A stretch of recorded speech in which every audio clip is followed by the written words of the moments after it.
Hi, my name's Omid Daryani. I'm the Senior Brand Manager for the Everquest franchise. Welcome to the Roundtable. With me today is lead building and UI designer Jake Sones. Hey.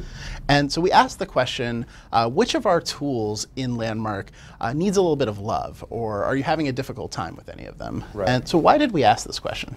Well, like in the team internally, like we don't really have like a good outside view because we've been so focused on everything internally. We don't know where the player base is at. So we need, every once in a while we like to ask these questions and take a poll and see if there's any glaring errors that we're missing or we're overlooking. Just basically making sure that because we're so used to using tools in so many different iterations of them, that we don't miss anything. Exactly. And so what did the poll say? Like, what did you take away from that? I was shocked at how even everything was. I thought for sure somebody's going to be like, you guys missed this one thing right here. I can't believe you screwed this up. But no, everybody's like pretty happy with what, everybody has like feedback of where things are, but it's not laser focused on one thing. It's kind of spread out across anything, which is really good. Right, and that, I mean, it's to say like we're really looking to see if one of the tools needed more work than the others, right?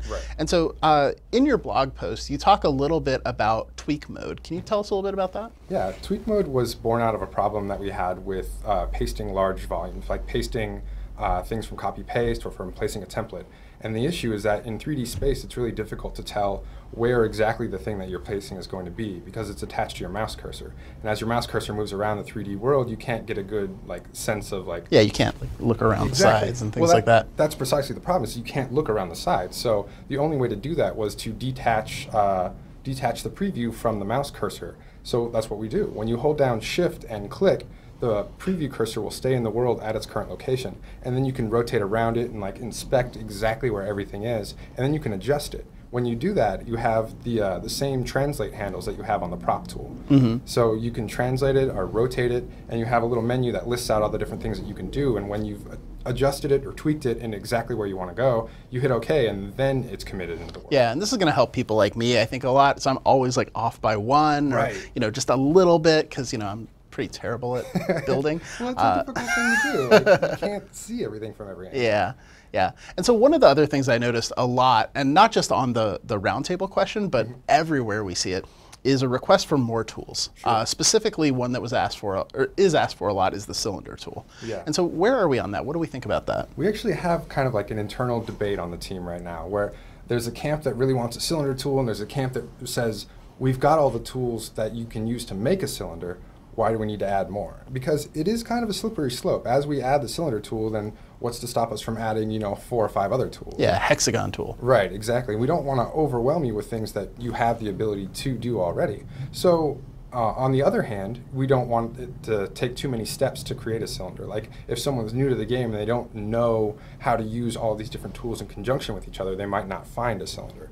So it's weighing these two different camps and trying to figure out exactly where we want to lie on that one. Yeah, and one of the argument points that I've heard internally that really resonated with me is if we had these super specialized tools, players may never have discovered microvoxels. Right. And I'd love you to tell us a little bit about what those are, because they took us completely by surprise. Yeah, we didn't know that the game could do this at all. And what it is when you have a voxel and you continually smooth it down, it gets smaller and smaller into this really teeny size. And once you have this teeny voxel, you can use it to make really detailed and intricate patterns that we didn't know that the system could handle something that finely detailed. Yeah, and players had been sort of requesting, the ability to do more detailed work. Right. And, our tool just wasn't, allowing for it, but, they found a way to make it work. They did, right? Yeah. And so, one argument is if we stay with these more general tools, people will find ways to use them that we never would have, and that will,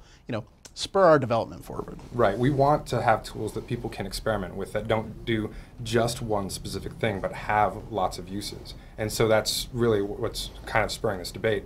And like you said, we love that people are playing around with these, and the things that they're discovering are just seriously blowing our minds. Yeah. And so what's next for the building and UI team? What are you guys working on in the short term? Well, in the short term, we're going to continue to look at all the tools that we have and continue to polish them and focus on each one tool at a time and make iterations on those until they're super easy to use and flawless. And from there, we're just going to listen to the community and see what they're saying about that and which direction they want to go. Yeah, absolutely. And, like this question was one of those first requests for feedback. And, certainly through Twitter, through Roundtable, through a lot of different ways, you'll see us asking for more of these. So, thank you very much for joining us, Jake. And thank you guys for helping us out with the Roundtable. Thanks, guys. We'll see you next time.